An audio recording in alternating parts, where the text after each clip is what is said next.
Hi all, Renees PSC സോണിലെ മറ്റൊരു ക്ലാസ്സിലേക്ക് സ്വാഗതം. നമുക്കിന്ന് പ്രീവിയസ് ക്വസ്റ്റ്യൻ ഡിസ്കഷൻ ചെയ്യാം. ഇത് നമ്മൾ എടുത്തിട്ടുള്ളത് ലക്ഷ്യാവിലെ പ്രീവിയസ് ക്വസ്റ്റ്യൻ ബുക്കിൽ നിന്നാണ്. നമുക്ക് തുടങ്ങാം. ഫസ്റ്റ് ക്വസ്റ്റ്യൻ, താഴെ കൊടുത്തിരിക്കുന്നവയിൽ ശരിയായത് രേഖപ്പെടുത്തുക. ശ്രീനാരായണ ഗുരു ആത്മോപദേശ ശതകം, ചട്ടമ്പി സ്വാമികൾ വേദാധികാര നിരൂപണം, വൈകുണ്ഠ സ്വാമികൾ പ്രാചീന മലയാളം, വാഗ്ഭടാനന്ദൻ അഭിനവ കേരളം. ഇത് ഏതിലെ ക്വസ്റ്റ്യനാണ്? ബിമെയിൽ warden clerk, category number 052/2024 answer ആലോചിക്കൂ. ആൻസർ ഓപ്ഷൻ സി 1, 2, 4 എന്നിവ മാത്രം ശരിയാണ്.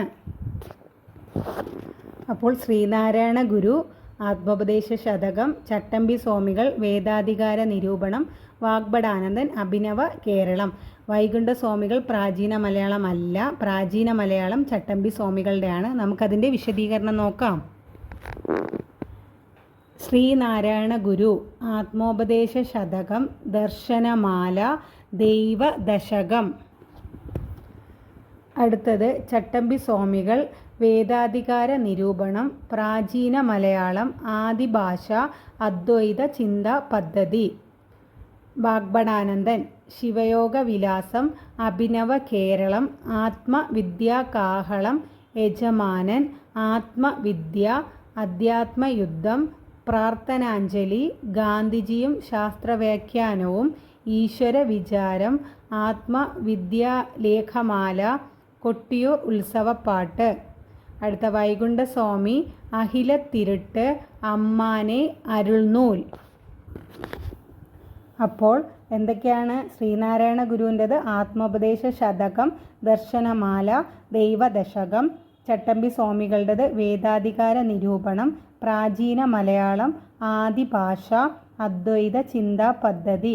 വാഗ്ഭടാനന്ദത് ശിവയോഗ വിലാസം, അഭിനവ കേരളം, ആത്മവിദ്യാകാഹളം, യജമാനൻ, ആത്മവിദ്യ, അധ്യാത്മയുദ്ധം, പ്രാർത്ഥനാഞ്ജലി, ഗാന്ധിജിയും ശാസ്ത്രവ്യാഖ്യാനവും, ഈശ്വര വിചാരം, ആത്മവിദ്യാലേഖമാല, കൊട്ടിയൂർ ഉത്സവപ്പാട്ട്.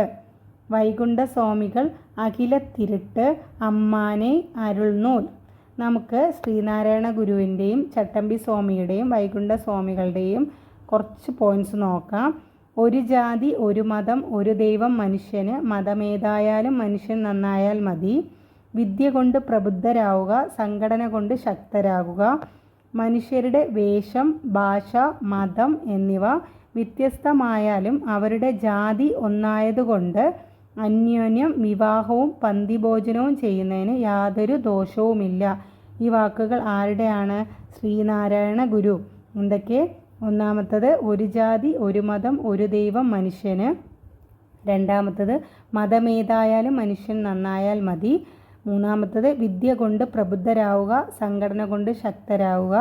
4, മനുഷ്യരുടെ വേഷം, ഭാഷ, മതം എന്നിവ വ്യത്യസ്തമായാലും അവരുടെ ജാതി ഒന്നായതുകൊണ്ട് അന്യോന്യം വിവാഹവും പന്തിഭോജനവും ചെയ്യുന്നതിന് യാതൊരു ദോഷവുമില്ല. അടുത്തത് ചട്ടമ്പി സ്വാമികളുടെ വരികൾ, വിദ്യയും വിത്തവും ഉണ്ടെങ്കിലേ മനുഷ്യ പുരോഗതി സാധ്യമാകൂ. എന്താണ്? വിദ്യയും വിത്തവും ഉണ്ടെങ്കിലേ മനുഷ്യ പുരോഗതി സാധ്യമാകൂ. പിന്നെ വൈകുണ്ഠ സ്വാമികളുടെ മെയിൻ എല്ലാവർക്കും അറിയാവുന്ന ഒരു പ്രശസ്തമായ ഒന്നാണ്, വേല ചെയ്താൽ കൂലി കിട്ടണം. എന്താണ്? വേല ചെയ്താൽ കൂലി കിട്ടണം. അടുത്ത ക്വസ്റ്റ്യൻ, ഒന്നാം സ്വാതന്ത്ര്യ സമര കേന്ദ്രങ്ങളെയും നേതൃത്വം നൽകിയവരെയും ചേരുംപടി ചേർക്കുക. കാൺപൂർ കൻവർ സിംഗ്, ബീഹാർ റാണി ലക്ഷ്മിബായി, ഡൽഹി നാനാ സാഹിബ്, ഝാൻസി ബഹദൂർ ഷാ രണ്ടാമൻ.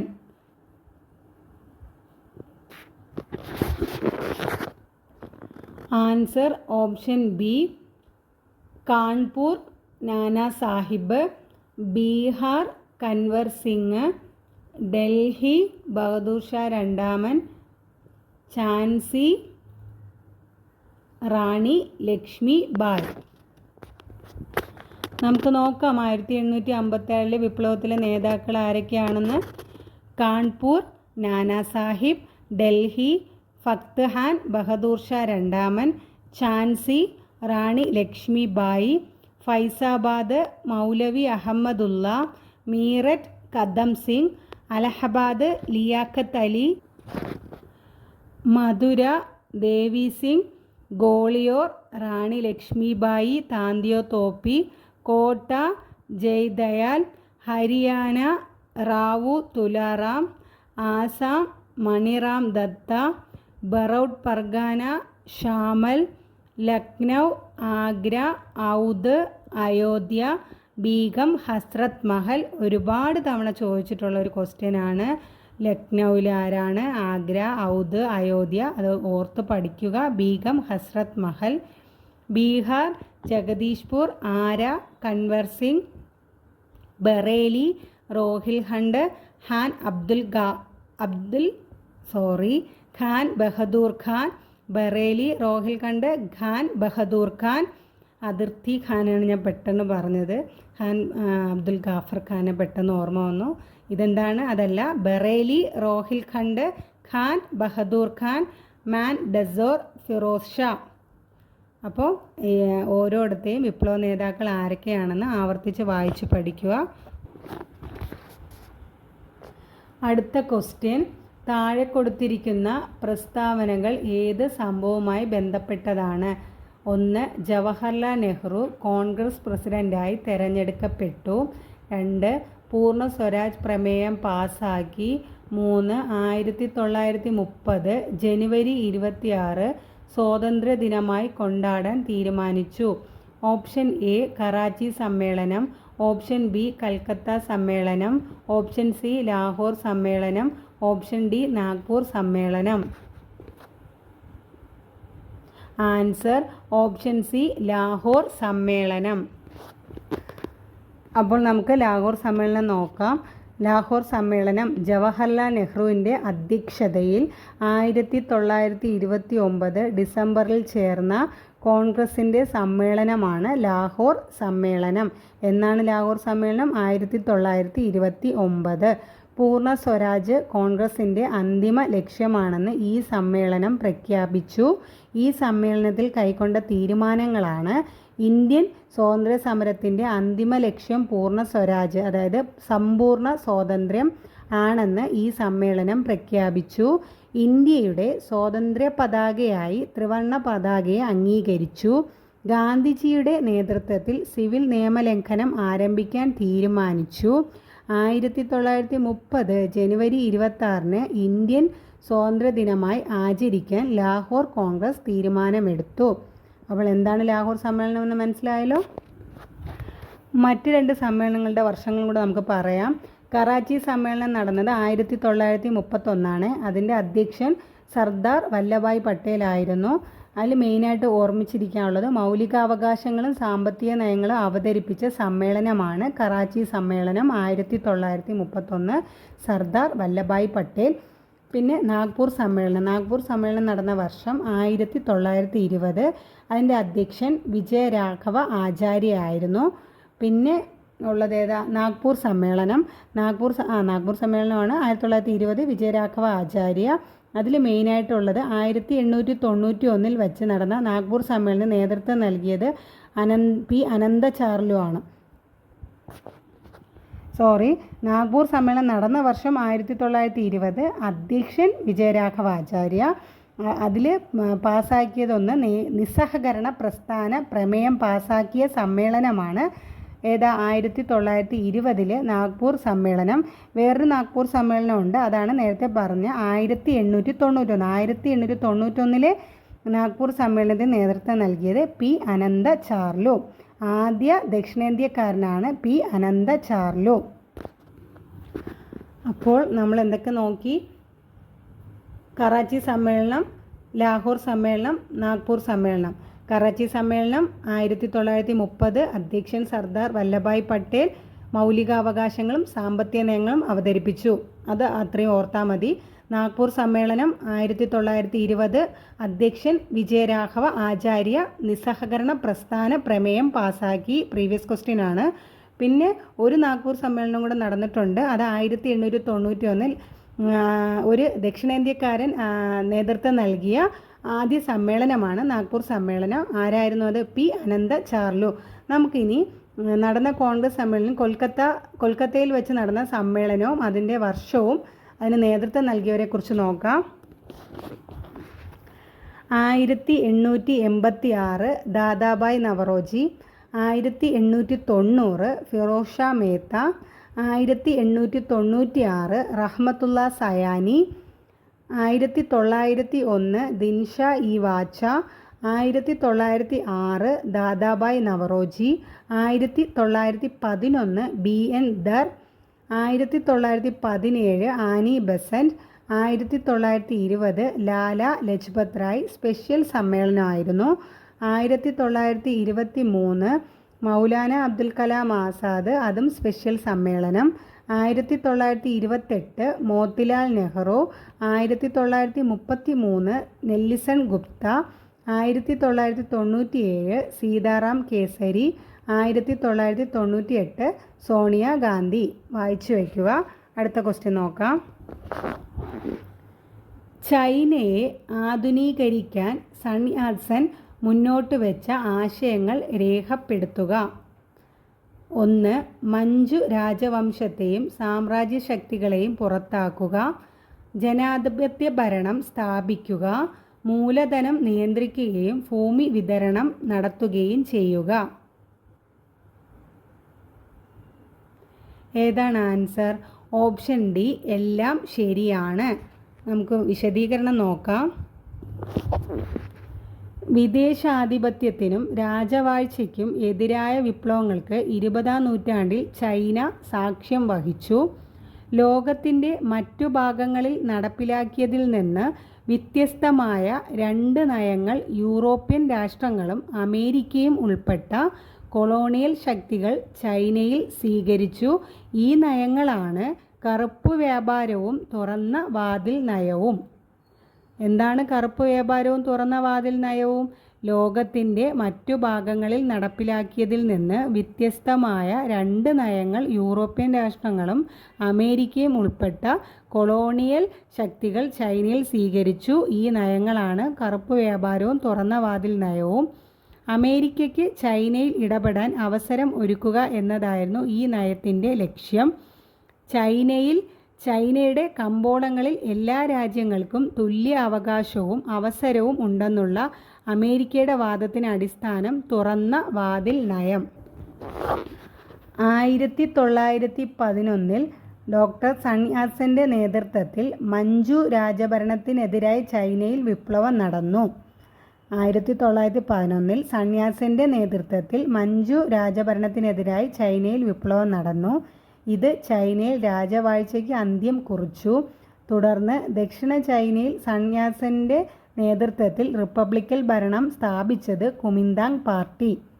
അപ്പോൾ ചൈനയിൽ സൺ യാത്സൻ്റെ നേതൃത്വത്തിൽ റിപ്പബ്ലിക്കൻ ഭരണം സ്ഥാപിച്ചത് ഏത് പാർട്ടിയാണ്? Kuomintang party. പടിഞ്ഞാറൻ രാഷ്ട്രങ്ങളുമായി സമത്വം വേണമെന്നാവശ്യപ്പെട്ട സൺ യാത്സൻ ചൈനയുമായി വിദേശികൾ ഒപ്പിട്ട അന്യായമായ ഉടമ്പടികൾ റദ്ദാക്കാൻ തീരുമാനിച്ചു. കൃഷിയുടെയും വ്യവസായത്തിൻ്റെയും പുരോഗതിക്കാവശ്യമായ നടപടികൾ കുമിന്താങ് റിപ്പബ്ലിക്ക് സ്വീകരിച്ചു. റഷ്യയുടെ സഹായം വിവിധ മേഖലകളിൽ ചൈനയ്ക്ക് ലഭിക്കുകയും 1921 ചൈനീസ് കമ്മ്യൂണിസ്റ്റ് പാർട്ടി രൂപീകൃതമാവുകയും ചെയ്തു. അടുത്തത് സൺ യാത്സൻ്റെ ആശയങ്ങളാണ്. ദേശീയത, ജനാധിപത്യം, സോഷ്യലിസം. ദേശീയത, മഞ്ചൂറിയൻ പ്രദേശക്കാരായ മഞ്ജു രാജവംശത്തെയും സാമ്രാജ്യ ശക്തികളെയും പുറത്താക്കുക. ജനാധിപത്യ ഭരണം സ്ഥാപിക്കുക.